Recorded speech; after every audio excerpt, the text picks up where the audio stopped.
For decades, the high command of the Third Reich was presented as symbols of power, strategy, and violence. Their speeches, their political decisions, and their crimes were analyzed. But there is a part of their lives that was hidden or softened. That was not spoken of in trials nor in history books, and not because it did not matter, but because it was uncomfortable. Behind each uniform was a private life where desire, abuse, repression, and control were also protagonists. These were not minor details.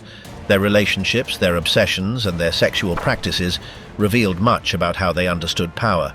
Some sought to dominate from the bed. Others needed to hide who they were. Others used sex as punishment or reward. They were not all the same, but none were indifferent. What did the Nazi leaders truly hide when the microphones were turned off and the doors were closed?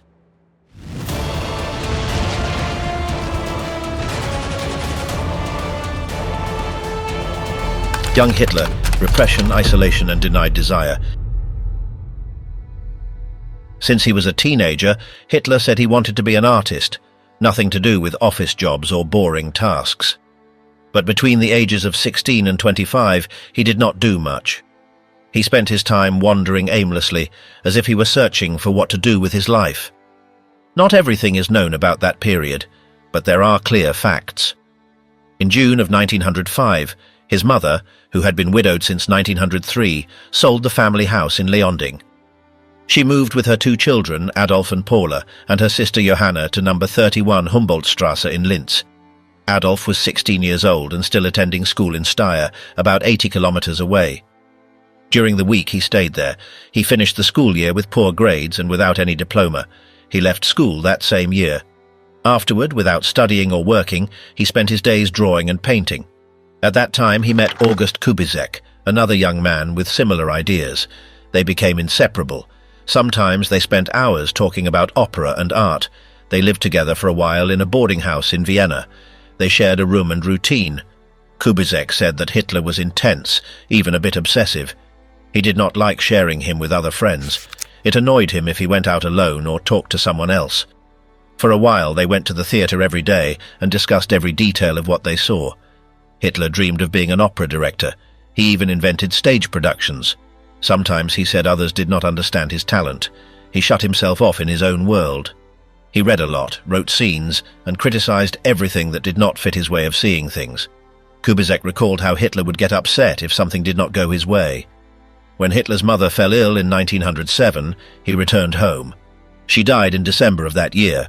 He was affected, but he did not abandon his plans.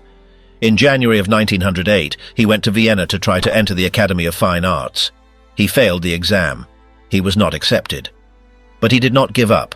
He stayed in Vienna and lived off the money he had left. Sometimes he asked his aunt or his sister for help. During those years, he lived in shared houses with men of different ages. Some testimonies said the relationships among them were very close. They ate together, took walks, shared beds when there was no space. He avoided contact with women, except for what was necessary to survive. He had no girlfriend nor female circles. He spent his days painting postcards and paintings that he sold to tourists or left in shops. He walked around Vienna, went into libraries, and remained obsessed with cultural topics. He had a very fixed routine. He had breakfast, painted, went for a walk, and dined alone. He did not seek much social interaction. He rejected everything he considered vulgar or lacking style. If someone bothered him, he exploded. He did not tolerate criticism. In 1910, he settled in a men's shelter, the Meldemannstrasse. There he lived for several years with men without family or money. He had no fixed job. Sometimes he sold something, other times nothing. He read newspapers, wrote pamphlets, and kept drawing. He shared the dining room, bathrooms, and beds with others. No one knew him deeply, but everyone knew he got involved in everything and always wanted to impose his opinion. During that period, he was not known to have any romantic relationships or women around. His entire environment was male. When a neighbor talked about personal topics, he stayed on the sidelines. He only spoke about politics, art, or books. He was never seen in cafes with women nor on dates. He always went alone or with another boarding house companion. Later, when he was already well known, some former acquaintances said that Hitler did not seem interested in sex.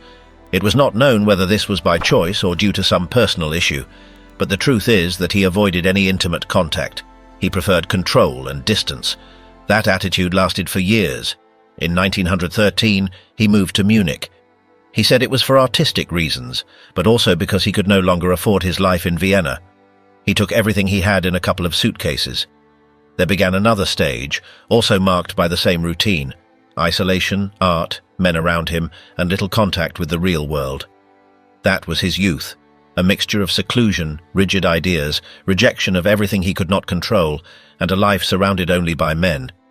He had no partner, no stable job, nor normal social contact. Everything revolved around his obsessions: art, culture, and his own vision of how the world should be. Geli Raubal, Hitler's imprisoned niece. When Geli Raubal entered Hitler's life, he was already a rising public figure.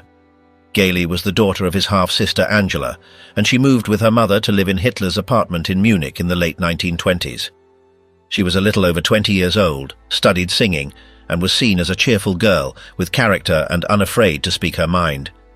From the very beginning, Hitler became obsessed with her. Living with Geli was controlling from the first day. Although officially he was her uncle, he acted as if he were her partner. He imposed strict rules on her. She could not go out alone, she could not see other men, and she had to tell him everything she did.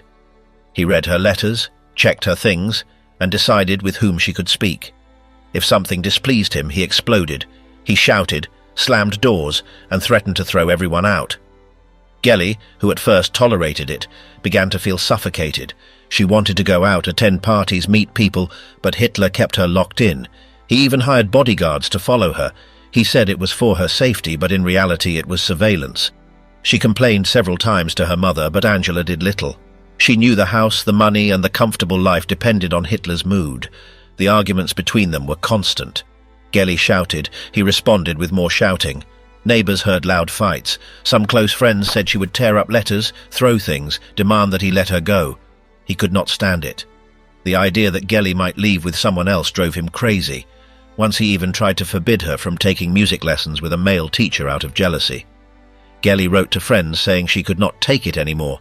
She said she lived like a prisoner. She had no close girlfriends because he did not allow it. When letters arrived for her, Hitler opened them first. If any man approached her, he threatened him. No one dared to invite her out. It was a suffocating environment. Despite the control, Geli tried to rebel. On one occasion, she wanted to go to Vienna. She packed her bags and told him. He locked her in the apartment.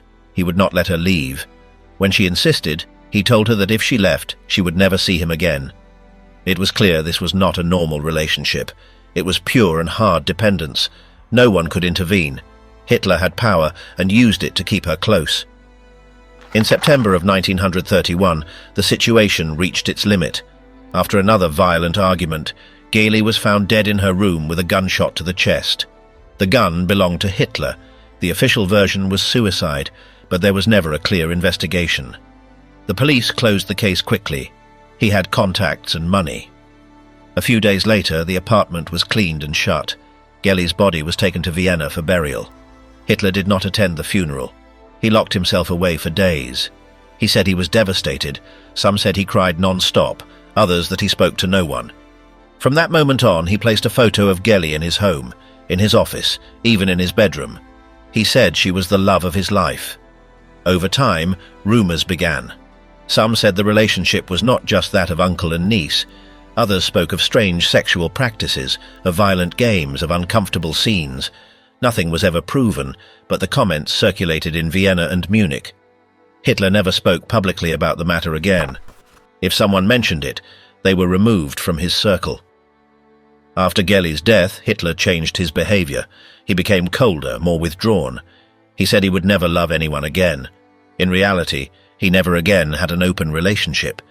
He began appearing in public with Eva Braun, but kept her at a distance. Nothing like the obsession he had for Geli. With Eva, everything was calculated. With Geli, it was visceral. Some party members knew what had happened, but no one said anything. The topic was untouchable. When a journalist tried to write about the case, he was silenced. Others tried to investigate but found closed doors. Hitler took care of erasing every uncomfortable trace. Years later, some testimonies recovered details. Neighbors who heard the fights, staff who saw how she was watched, friends who knew about the confinement. They all agreed on the same thing. Geli did not live like a niece, but like a woman controlled to the limit. She was never known to have a boyfriend. She never had a life of her own. Everything revolved around him. The case of Geli Raubal remained a permanent shadow. It was never spoken of again officially, but it kept circulating among those who knew Hitler well. For many, she was his only real relationship, even though it was full of control, jealousy and tension. A story that ended with a gunshot and that could never be fully told. Eva Braun, the invisible wife of the Führer. When Eva Braun entered Hitler's life, she was a young girl working in a photography shop. There was nothing special about her background. Her family was ordinary, middle class, with no political connections. He met her through Heinrich Hoffmann, his trusted photographer. At first, Eva only helped in the lab and worked the counter. Hitler saw her several times before paying her any attention. She was quiet, obedient, and always available. He liked that. She did not question him, demanded nothing. Soon he began inviting her to private events. The idea of being with someone important fascinated her. He acted charming, but he made all the decisions. It was never a traditional romantic relationship. It was more like an arrangement where he commanded and she followed. Over time, Eva left her previous life behind. Hitler kept her apart from everyone else. He bought her gifts, clothes, jewelry, but gave her no freedom. She could not go out alone or have close friends. Every step was monitored. She lived in a limbo, not a wife, not an official figure, but also not outside the circle. Everything was secret, measured, and managed by him. When Hitler traveled, she stayed behind in a house he assigned to her. She could not accompany him to public events. She only appeared when there were no cameras. If anyone in the party asked about her, he ignored them. Eva knew her place: stay in the shadows, smile, do not speak. Several times she felt displaced. She attempted suicide twice, once with pills, another with a failed gunshot. Both times she survived. He did not change much. He only tightened his control. Still, Eva did not leave. She stayed, waiting. Some said it was for love, others out of habit. The truth is, she accepted everything. She had no voice in anything. She did not comment on politics, did not interfere in decisions. Her role was to accompany without being a bother. When she saw him upset, she stepped away. When he was calm, she returned. She lived according to his mood. Hitler rewarded her with trips, clothes and gifts, but never with public affection. He never hugged her in public, nor held her hand in front of others. Everything was private. Still, she adored him. She had albums full of photos of him. She wrote diaries where she referred to him as "my dear" and signed as "your little Eva." It was an unequal relationship, without balance. When the war broke out, her role became even more invisible. He focused on strategy, and she was confined to Berghof, his residence in the Alps. There she spent entire days alone, walking through the gardens or reading magazines. If he called her, she came. If not, she waited without asking questions. Sometimes she organized dinners but made no decisions. The inner circles saw her as decoration. No one took her seriously. Some ignored her, others mocked her. But she remained steadfast. She never complained. When someone asked about her role, she said she was happy just to be near him. She asked for nothing more. Her existence revolved around his presence. Hitler, for his part, never spoke of her as a partner. In official documents, she appeared as a friend. In his speeches, he never mentioned her. Sometimes, when a guest asked about her, he made a vague gesture. He never gave explanations. He maintained the facade of a single man, fully devoted to Germany. When the war turned grim, she insisted on being with him in Berlin. Against everyone's advice, she went to the Chancellery. They locked themselves in the bunker. There, during the final days, they acted as a couple. They shared a room, ate together, and walked through the corridors as if nothing were happening outside. It was the only time they presented themselves as more than acquaintances. On April 29, 1945, they were married in a private ceremony with no official witnesses. The next day, they committed suicide together. She took poison. He shot himself. They died side by side. It was the only time they shared something publicly. Death. After years of being hidden, Eva appeared in reports as Hitler's wife. Long afterward, some tried to analyze that relationship. They said it was a mixture of control, submission and dependence, that she accepted everything to be close to him. that he kept her in the shadows to protect his image. But none of that changed the essential. They lived together without truly being a couple. She was the decorative figure he wanted to mold. She never rebelled. She never asked for more. Thus ended the story of Eva Braun, a woman who waited, obeyed, and disappeared with him. Only as part of the set he chose to preserve until the end. Goebbels' sexual addiction, media power, and intimate drama. Before becoming the voice of the regime, Joseph Goebbels was already trapped in his personal dramas. Since he was young, he had written endlessly about women who ignored him or left him. Letters, diaries, desperate phrases. Dreaming was not enough for him. He wanted to have them close. When he gained power, that need overflowed. He went from poems to conquests, from nostalgia to possession. From the moment he took office as Minister of Propaganda, he used his position to approach actresses, secretaries, and singers. He had access to studios, producers, and theatres. If someone caught his eye, he sent for her. Some accepted out of fear, others because they wanted to advance in their careers.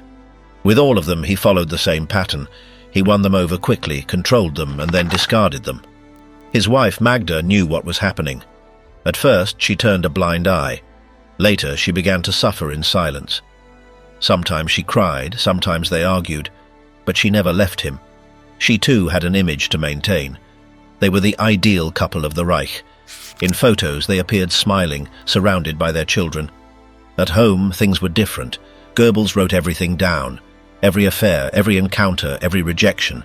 He filled pages with detailed descriptions. He named the women, recounted what they did, how they did it. It was almost compulsive. He could not stop. He needed to record it, as if that validated his experiences. He also used those stories to reinforce his ego. He felt powerful, desired. One of his most well-known lovers was the Czech actress Lida Barova. He had a long, intense, and very conflictive relationship with her. Magda found out. Hitler did too. It was one of the few times the Führer intervened personally. He demanded that Goebbels end it. The actress was expelled from Germany. Goebbels threw a fit, cried, begged. But in the end, he obeyed. After that, his relationship with Magda was never the same again. She tolerated him, but no longer respected him. They slept in separate rooms. They only appeared together when necessary. Still, they kept having children. It was as if they used the family to maintain appearances. In reality, each lived in their own world. Goebbels did not stop. He continued with other women, always under the same scheme: rapid closeness, emotional intensity, absolute control. If one pulled away, he pursued her. If they refused, he made them disappear from his environment. In his mind, they were all part of a plan only he understood. He could not distinguish between desire and affection. Everything was a mix of impulse and need. Emotionally, he was unstable. He swung from euphoria to depression. One day, he felt invincible. The next, he wrote that he was worth nothing. He had jealous outbursts, even when he no longer had a relationship with the woman. He obsessed over details, gestures, phrases he believed meant more than they did. He trusted no one, not even those who claimed to love him. In his speeches, he spoke of morality, family, and values. But his life was the opposite. Many in the party knew it, but no one dared say anything.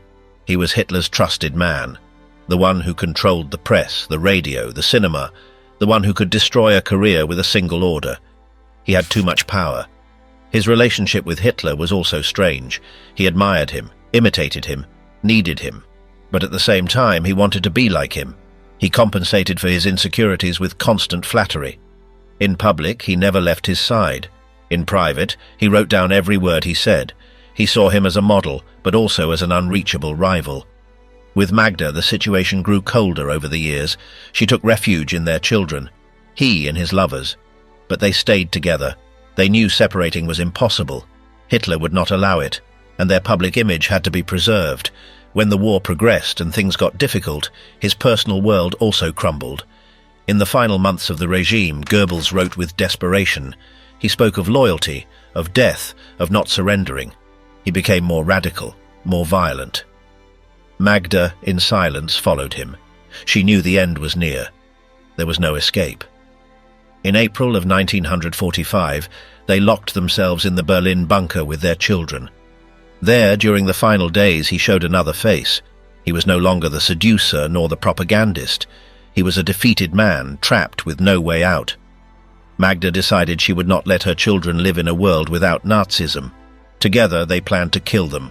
They gave them poison. Then she and he committed suicide. He left letters, notes, documents. Until the very end, he wanted to record everything. Joseph Goebbels lived between power and the need to be loved, between the image he sold and the life he lived. He used women as refuge, as trophies, as symbols. He never understood love as something shared. For him, everything was control. Everything was domination. And in the end, like his leader, he chose to disappear rather than lose command of his story.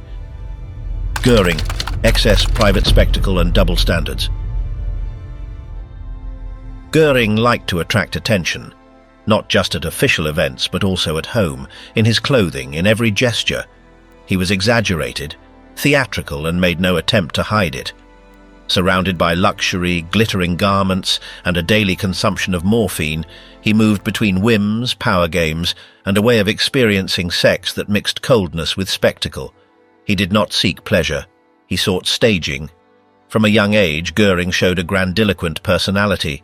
He liked to dress in flashy clothes, surround himself with expensive objects, and act as if he were a star. It was not unusual to see him in embroidered capes, strong perfumes, and accessories designed solely to draw attention. This was compounded by a strong morphine addiction, which began for medical reasons after a war injury, but quickly became a daily necessity. That addiction affected everything in his life, including his intimate behavior. Testimonies from close associates indicated that under the influence of the drug, he lost all filters. He spoke endlessly, made inappropriate remarks, and let himself be carried away by fantasies that bordered on the ridiculous. Although he presented himself in public as a married man, in private he behaved as if he had no limits. His relationship with his wife, Emmy Sonnemann, was more decorative than real. She was there for the cameras, for official appearances. At home, they lived almost like strangers. Goering used her as just another piece of his personal stage set. His true focus was on himself, on his image, on his performance. Some sources mentioned he had occasional relations with other women, but always on his terms, brief encounters, without affection, without connection. Within the inner circles of the party, jokes were made about his behavior. They called him the Lady of the Reich for his effeminate way of moving and speaking. No one confronted him directly, but many saw his behavior as over the top. Some nights, he hosted dinners where he appeared dressed in unusual outfits, almost as if it were a play. He liked to be the center, to be looked at, to surprise. For him, everything was spectacle. Sexually, he was dominant, but without emotional involvement. He showed no interest in genuine intimacy. He only sought to reaffirm his power. On some occasions, it was said that he hired women to act out scenes that he directed from a chair, without touching anyone. He wanted to watch, to control, to decide. More than a relationship, it was a performance. The effects of morphine also caused abrupt mood swings. He could go from euphoria to aggression in minutes. Some personal aides recounted that he could be kind during a dinner and hours later insult everyone in the room without apparent reason. That instability was also reflected in his sexual behavior. Sometimes he seemed to have no desire at all. Other times he demanded immediate attention, regardless of context. The foreign press picked up on this duality. In public, he was the great air marshal. In private, he seemed more like a fading actor. During the peak years of the regime, he used his image as a shield. While the other leaders projected coldness or fanaticism, Goering preferred extravagance. But that facade hid a deep emptiness, a total disconnection from any real form of bond. It is known that he accumulated objects related to art history, many of them stolen. But he also had a collection of costumes, perfumes, capes, wigs. It was as if he needed to change characters all the time. Some witnesses saw him walk through his home dressed as a Roman emperor, greeting servants who did not know whether to laugh or remain silent. Others heard him talking to himself, rehearsing speeches in front of a mirror. His world was a stage. As for sex, he was never known to have a stable partner outside his wife. There is no clear evidence of homosexual relationships, although his manner of dressing and speaking generated constant commentary. He never responded. He ignored the rumors, as if he did not care. Only one thing truly seemed to matter to him, that no one would forget him. During the last years of the Third Reich, his behavior became more erratic. He spent days locked up, drugged, talking about greatness while the country collapsed. When the regime fell, he tried to escape, but was captured. In Nuremberg during the trials, he still tried to present himself as the great leader. He carefully combed his hair, wore perfume, gave speeches with a theatrical air, but no one took him seriously anymore. He was sentenced to death, but committed suicide before he could be executed. He ingested a hidden cyanide capsule. Until the end, he wanted to maintain control. He did not accept being killed by others. He wanted to choose his final scene, and so it ended, alone, dressed in his uniform, as if the theatre never ended. Goering's story is not only that of a corrupt politician or a drugged military man, it is also that of a man trapped in his own show. His sexual life, his addictions, his way of treating others all revolved around one need: to be admired, to be feared, to be the protagonist. He never wanted to be human. He wanted to be a character, and he was until the end. Bormann, the invisible puppeteer of power in the bed. Bormann did not need to be in front of the cameras for everything to pass through him. With a notebook and a few names, he decided who had access to Hitler, what was said, and what was silenced. He gave no speeches and wrote no books. He ran the party from the offices, from the corridors, from the silences. That way of acting also defined his private life, without noise, without scenes, without witnesses. Unlike other Nazi leaders, Bormann did not seek fame. He preferred anonymity. But that low profile hid a sexual behavior marked by control and manipulation. According to people who knew him closely, he used his power to approach women who were part of the political circle. He did not expose himself, but acted from his office, from his influence. He was married to Gerda Buch, daughter of a Nazi official. With her, he had several children. But family life was almost symbolic. He kept her away from everything that happened in the party. Within the internal environment, many knew that Bormann had parallel relationships. The women did not speak. He chose, imposed, and then disappeared. His position gave him full access to the network of secretaries, assistants, and officers' wives. He did not need to ask for anything. A command, an appointment, a suggestion was enough, and the consequences were clear. Those who refused lost their position or were transferred. Those who accepted became trapped in an unequal relationship with no possibility of protest. There were no romantic scenes. He was direct, elusive, cold. He had schedules, instructions, rules. Some of his relationships were almost mechanical. What he sought was not intimacy, but to reaffirm that he was above. He was not even interested in the other person's desire. Silence was what mattered. He used houses outside Berlin for these encounters, properties managed by the party where no one asked questions. Sometimes he brought an assistant. Other times he arrived alone, always in secret, always at night. He never met many times with the same person. He did not want a bond to be created. Magda Goebbels, wife of the propaganda minister, was a figure with whom he had frequent contact. Although there is no evidence of an intimate relationship, it is known that they exchanged messages and that Bormann attempted to control certain aspects of her personal life. It was not unusual for him to give instructions about her clothing, her appearances, even her visits to Hitler. Reports that circulated after the war suggested that Bormann had a list of available women organized by rank, loyalty, and political utility. It was not a brothel. It was an internal system of favors where obedience was the only guarantee of permanence. Some women spoke of him as a ghost. He would arrive, give an order, and leave. During the final years of the regime, when Hitler was no longer in condition to lead, Bormann took even more power. That was also reflected in his private behavior. He no longer worried as much about hiding. He used state resources to keep his personal life under control: drivers, escorts, properties. The soldiers in charge of security knew they were not to look, speak, or ask questions. The women who came and went left no traces. Some were wives of officers at the front. Others, young officials newly arrived in Berlin. They were never mentioned again. After the fall of Berlin, Bormann disappeared. It was said he died trying to escape. Others claimed he lived in hiding for years. His body was found much later. But what became clear was that, until the end, he had controlled everything from the shadows, leaving no witnesses. The case of Bormann shows another face of Nazi power, the one that does not shout, does not march, does not display itself, but that controls, manipulates, and destroys all the same. His sexual life, like his political life, was based on silence, fear, and imposition. He did not need to shout. It was enough to be there, with a written order, with a call. He was one of the few who never wanted to be famous, but he was also one of the most feared, and many of the women who crossed his path remembered him not for what he said, but for what he did without speaking. For him, sex was just another way to show he was in command. Himmler, fanaticism, racial purity, and militant celibacy. Heinrich Himmler was not like the others in Hitler's inner circle. While many used their power to surround themselves with luxury, women, and excess, he lived with a cold discipline. From a young age, he spoke of purity, duty, and self-control. He did not drink alcohol, did not smoke, and claimed that sex should serve only one purpose: reproduction. It was not a pose. It was his way of life. He saw the human body as a political tool. He believed that Germans had an obligation to reproduce only with people he considered fit. No pleasure, no emotions. Everything had to be under control.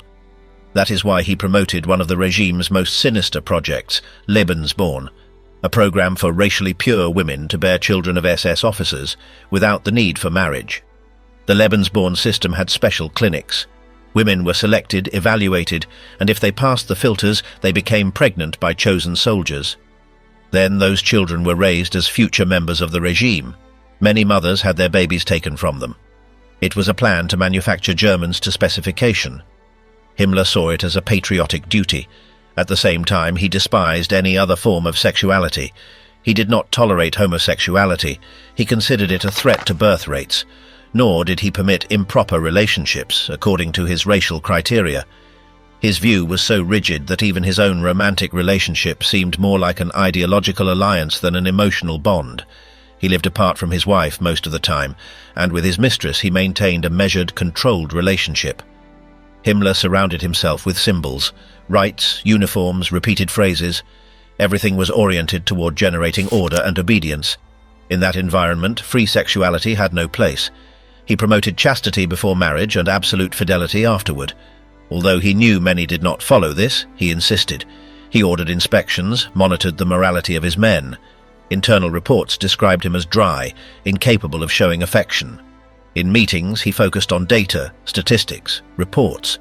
When he spoke of women, he did so in biological terms: fertility, cleanliness, race.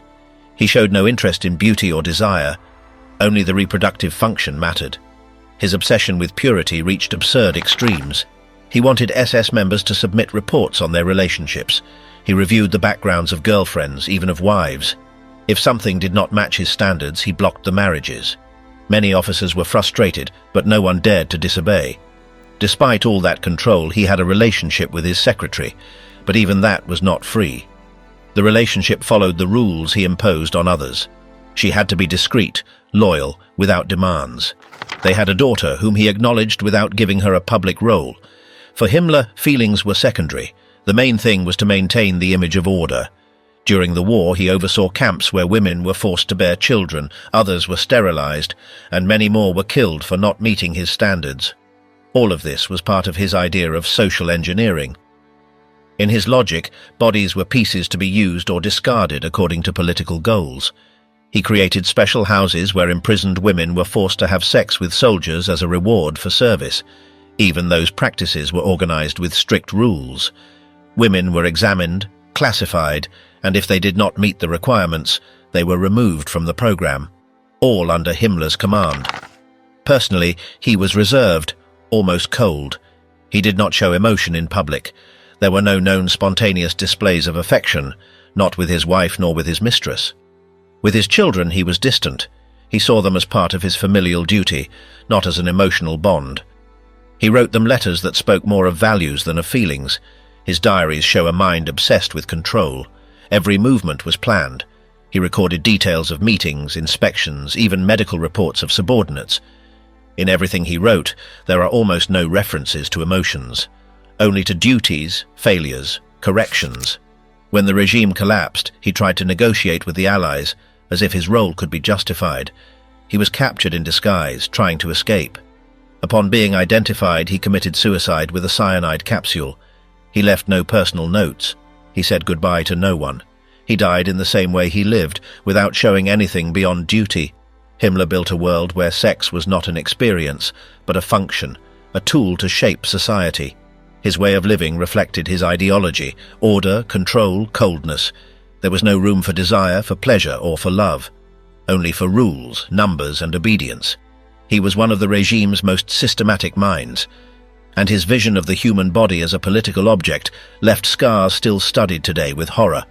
In his world, intimacy was dangerous. That's why he erased it from his life, and from the lives of millions. Röhm, Male Desire and Violence in the Essay. In the early years of the Nazi Party, Ernst Röhm was already in command. He did not need to hide or measure his words. He said what he thought, did what he wanted, and everyone knew it. He was attracted to men, and he did not hide it. Within a movement that demanded purity and discipline, his attitude broke the mold. But far from being rejected, many followed him for his strength, his ability to impose order, and his direct way of building power. He was one of the first to support Hitler, even before the party took off. He secured contacts, weapons, men. He founded the SA, an organization that at first looked like a strike group, but soon became a massive machine. Within that group, Röhm imposed his style: strict hierarchy, street-level discipline, and absolute loyalty. Everything revolved around him. In the SA, the environment was completely male. There was no place for women. Meetings, training, and parties were held among men. Röhm not only preferred it that way, he demanded it. In his closest circles were young, strong, submissive men. Many of them were selected directly by him. It was said that some obtained promotions or favors in exchange for sexual favors, although nothing was documented in writing. It was a tacit system, accepted by all. Röhm had an apartment where he hosted private dinners. There he invited SA officers, especially the younger ones. The gatherings began formally but ended with alcohol, crude jokes, and open groping. Some accepted it because they wanted to climb the ranks, others because they believed in him. No one questioned him. Those who did not want to participate simply were not invited. Röhm's private life was known within the party. Hitler knew as well. Despite that, he kept him as one of his trusted men for years. He said Röhm was a loyal soldier, that he had no double face, that with him, everything was clear. In fact, when the press attacked Röhm for his sexuality, Hitler defended him publicly. He said his personal life did not matter as long as he was loyal. Röhm was also direct with Hitler. He did not treat him like a god, as others did. He spoke to him as an equal. Sometimes he interrupted him in meetings, challenged him. That special relationship gave him power, but it also created tensions. There were those who wanted him gone. They saw him as a threat. They knew his crude style and scandals could damage the party's image. Over time, Röhm began to speak of reforming the armed forces. He wanted to merge the army with the SA under his command. That alarmed the generals. Hitler became uneasy too. Although he said he trusted him, he was no longer sure he could control him. Röhm had more than 2 million men under his command, many of them willing to do anything for him. Privately, Hitler began to distance himself. He maintained the formal relationship, but no longer consulted Röhm on everything. Publicly, he continued to praise him, but behind the scenes, he worked to slow his rise. When some party leaders warned that Röhm might attempt an internal coup, Hitler did not respond. He waited. He wanted everything ready before acting. The opportunity came in June of 1934. With the support of Himmler, Goering, and other top officials, Hitler ordered a purge. It was the so-called Night of the Long Knives. Several SA leaders were arrested. Röhm was detained in a hotel without resistance. He was taken to a military prison. There he was offered the option of suicide. He did not take it, so they sent 2 officers to kill him. His death was announced as treason.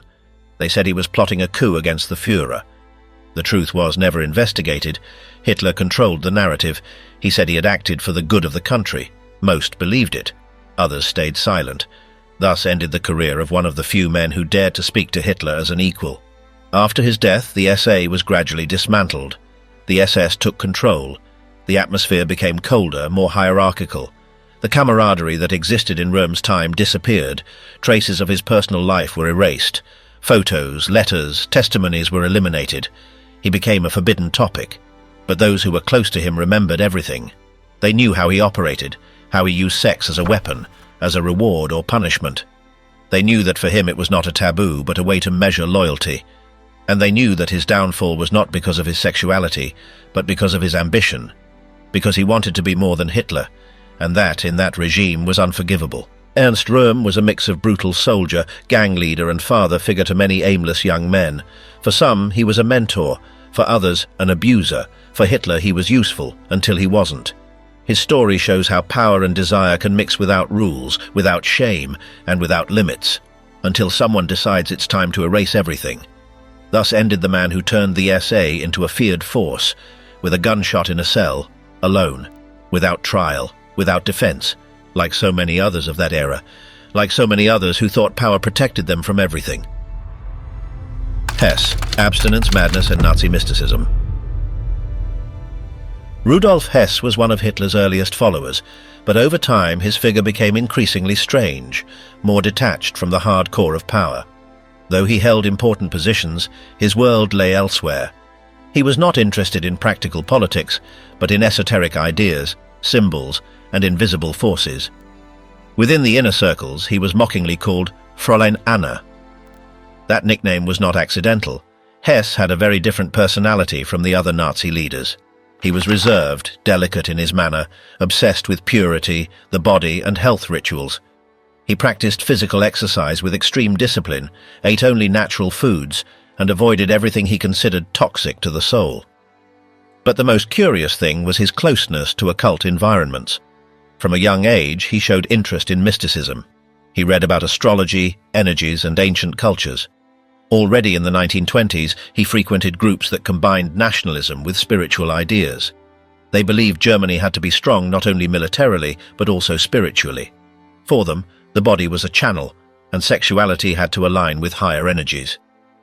In that environment, Hess began practicing nudism as a form of inner cleansing.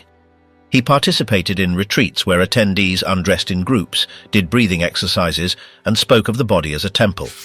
These practices were not seen as sexual, at least not directly, but they did create an ambiguous atmosphere of intimacy. There, Hess felt free. Several witnesses spoke of his disinterest in women in everyday life. It wasn't that he was hostile. He simply didn't seem interested. His life was dedicated to other things. With his wife, he had a distant relationship. With men, on the other hand, he shared time, ideas, walks. He enjoyed conversing, exchanging mystical thoughts, reflecting on destiny. Some found him odd, others saw him as harmless, but no one really knew what was going on in his mind. Even Hitler liked him but didn't take him too seriously. He saw him as loyal, useful, but too soft. Still, he kept him close for years. Hess was good at conveying complex ideas to the general public. He had charisma, he knew how to speak, but he was not a political operator. Over time, his role diminished. As the 1930s advanced, Hess became increasingly eccentric. He started talking about spiritual missions, cosmic signs, and his role as a guide. Some in his circle believed he had delusional episodes. Others said he simply lived on another plane. What's certain is that in 1941, he made a decision that baffled everyone. He flew solo to Scotland to negotiate peace with the British. He did so without permission, without telling anyone. He was arrested and remained imprisoned for the rest of his life. After that, the regime erased him. His name stopped being mentioned. To Hitler, it was an absurd betrayal. To others, senseless madness. But if seen from Hess's inner world, perhaps it was consistent. He believed he had a sacred mission. He thought he could change the course of the war with a single gesture, that the forces of the universe were speaking to him, and he acted accordingly. During his imprisonment, he maintained his habits. He read esoteric books, wrote notes about the soul, the body, pure energies. He showed no remorse. He simply said time would prove he had done the right thing. In the letters he wrote, he continued to use symbolic language, full of occult references. He never stepped out of his world. When he was tried at Nuremberg, he did not participate actively. He remained silent, absent. At times, he seemed disconnected from everything. He was sentenced to life in prison and sent to Spandau prison. There, he spent more than 40 years. He lived alone, in silence, with strict routines. He got up early, exercised, wrote. He spoke little with the guards, and when he did, it was to discuss ideas about the soul, history, destiny. In his final years, he was the only prisoner in the entire prison. He was old, frail, but stuck to his routines. He died in 1987, officially by suicide, although some questioned that version. He was found hanging with an electrical cord. Some said he no longer wanted to go on. Others that he was silenced. It was never fully clarified. What Rudolf Hess left behind was a story marked by isolation, symbolism, and a very peculiar way of understanding the world. He was not a military strategist or a terror organizer, but he was a strange figure, connected to the most esoteric side of Nazism. His sexuality, according to those who knew him, was not active. It was sublimated. He lived more in the idea than in the act, and in that sense, he was consistent with his worldview, the body as a channel, not as a source of pleasure. The nickname Fräulein Anna carried the rumor many whispered about, that his behavior, his gestures, his way of speaking had something feminine. It wasn't cruel mockery, but a way to signal his difference. No one knew for sure if he had relationships or with whom, but everyone knew he was not like the others. His legacy remained outside the official history. But to understand the hidden roots of the regime, one must look at figures like him. Because Nazism was not only violence and war, it was also a mix of strange ideas, symbols, and controlled bodies. And Hess was perhaps the truest representative of that hidden side. Kaltenbrunner, sex as punishment in the camps. In the camps, the name Kaltenbrunner was whispered. He didn't need propaganda. His signature alone was enough to decide on torture, transfers, executions. From his office at the RSHA, he controlled everything. Police, intelligence, total domination. He was curt, direct, without unnecessary gestures.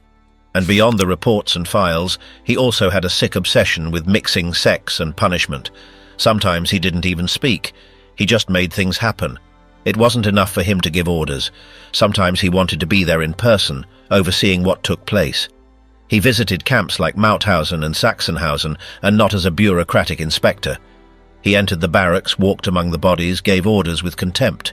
He knew he was respected out of fear, and he enjoyed it. Regarding his private life, there are accounts from former prisoners and officers who knew him.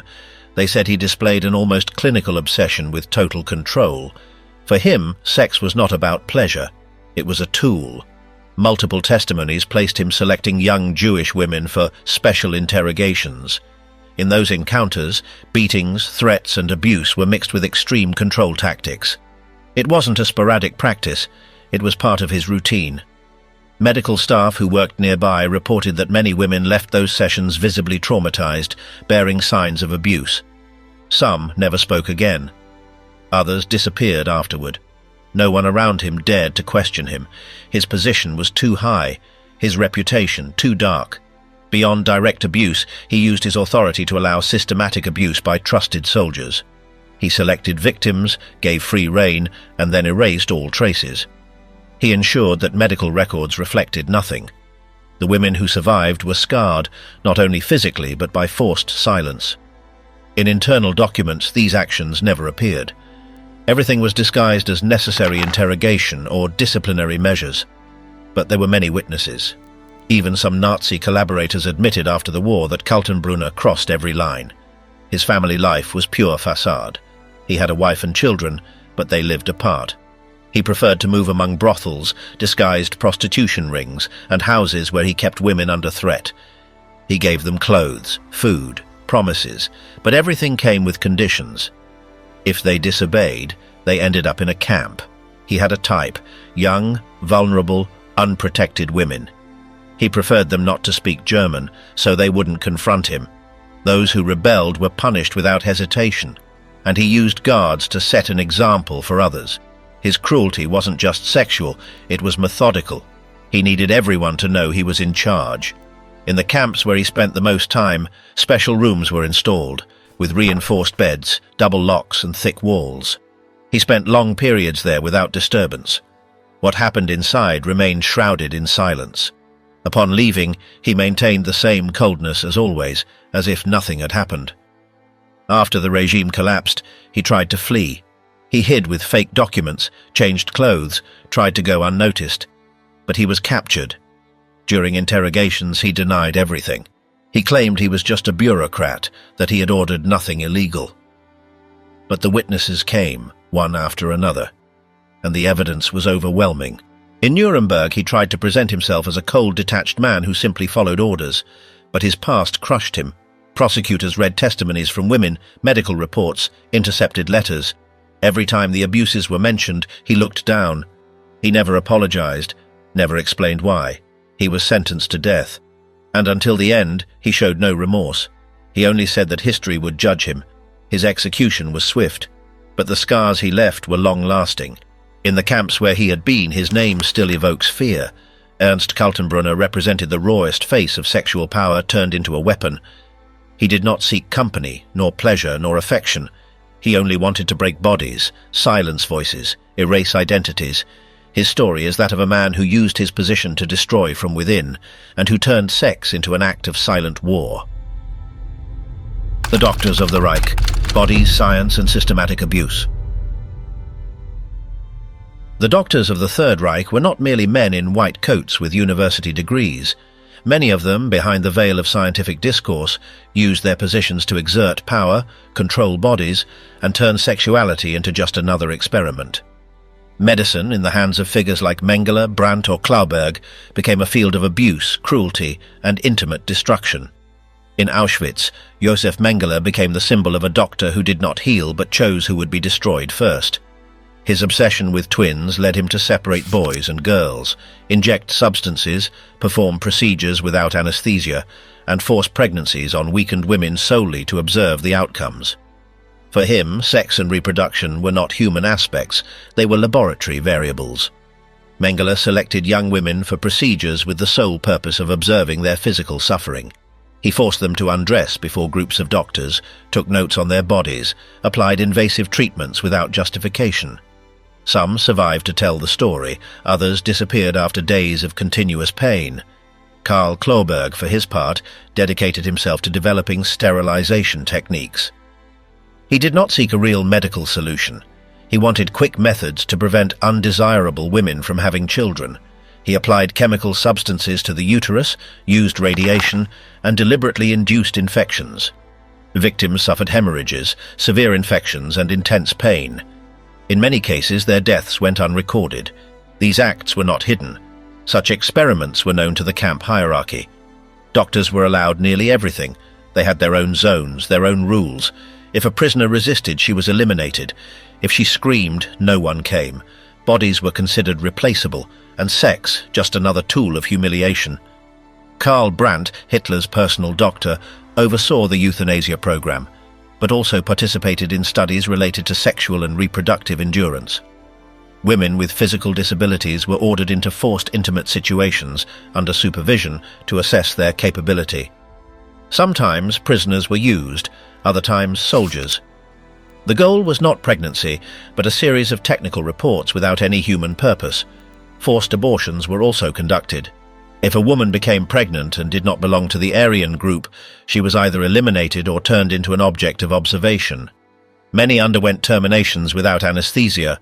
Others were forced to give birth and then separated from their children, who were either handed off or killed, depending on the case. The Lebensborn program was part of this logic. Women selected for their traits were moved to special homes to have relations with SS officers and produce pure children. While some participated willingly, many were forced or pressured.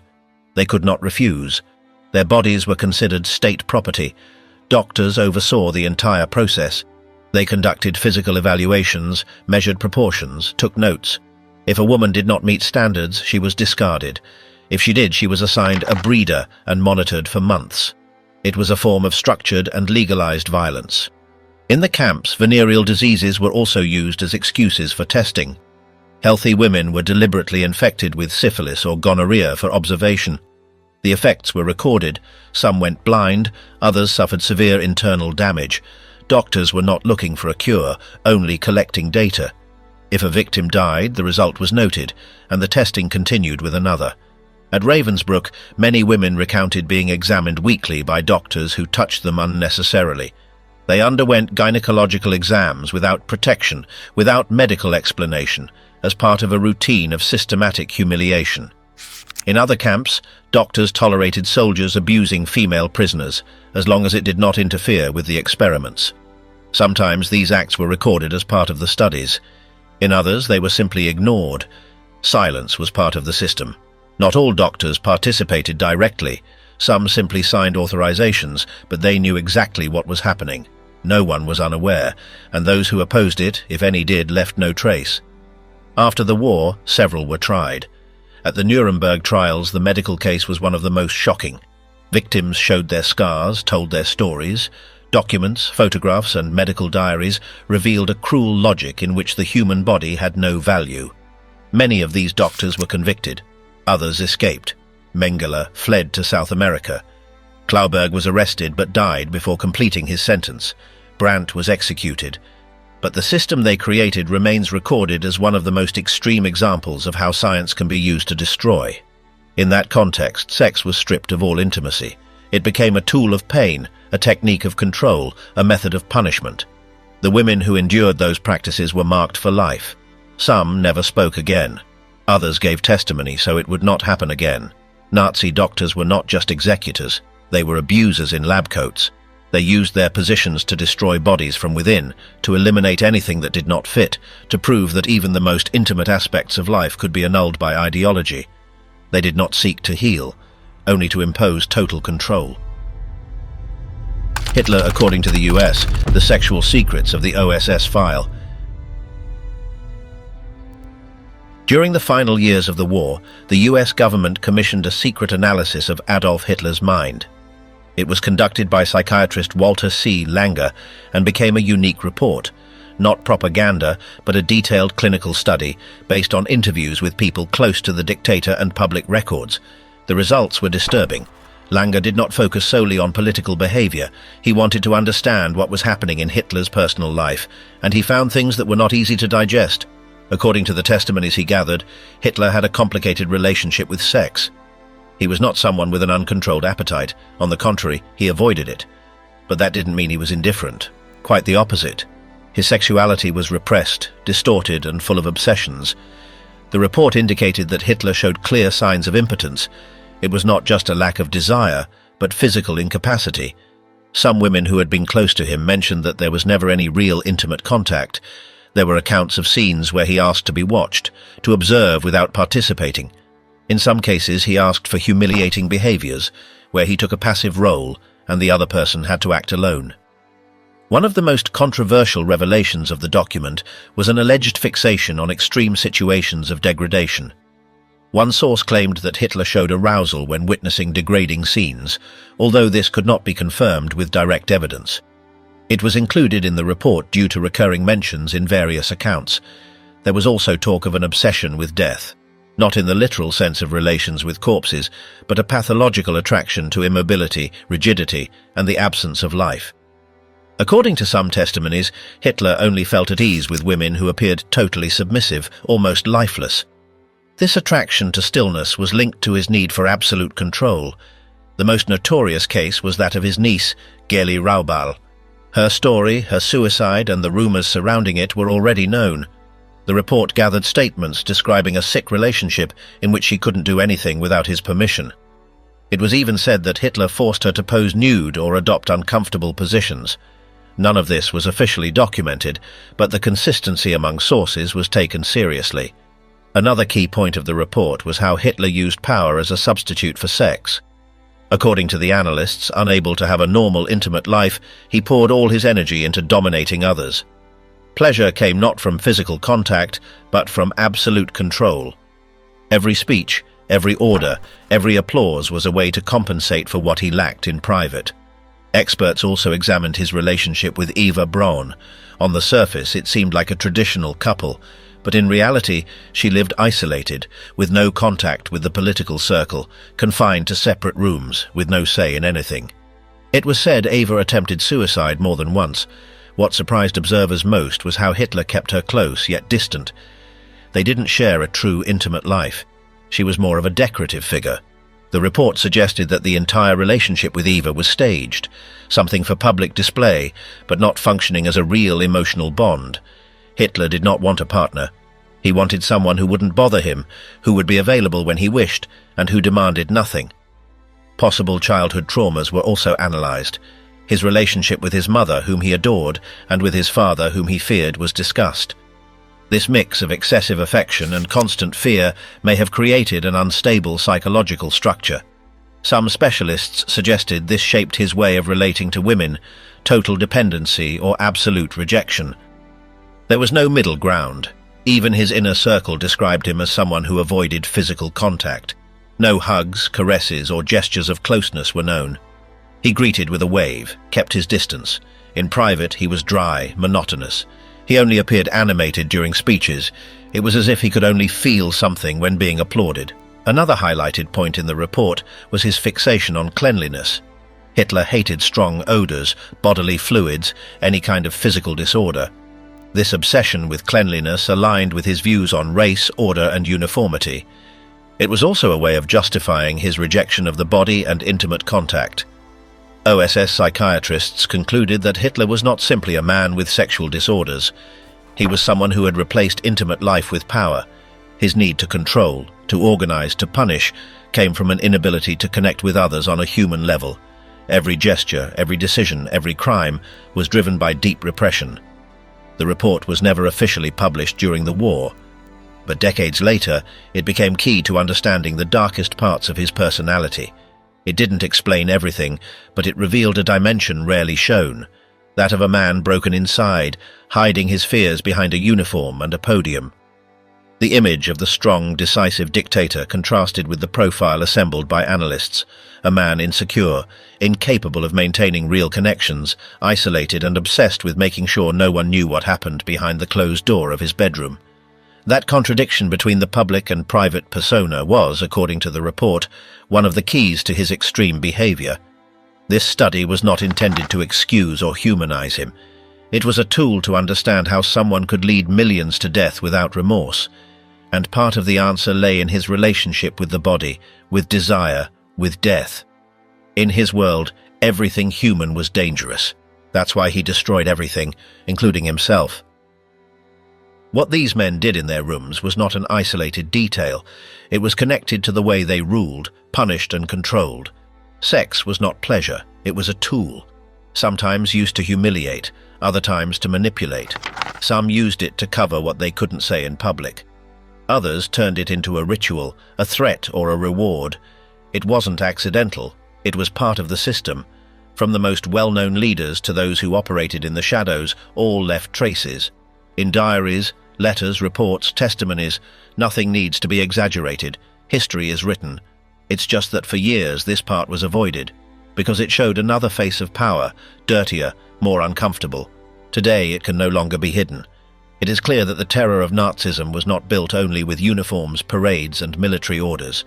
It also crept into beds, into closed offices, into hidden rituals. And the most perverse thing is that all of it coexisted with propaganda, with the image of order. But in private, their true face wore no masks.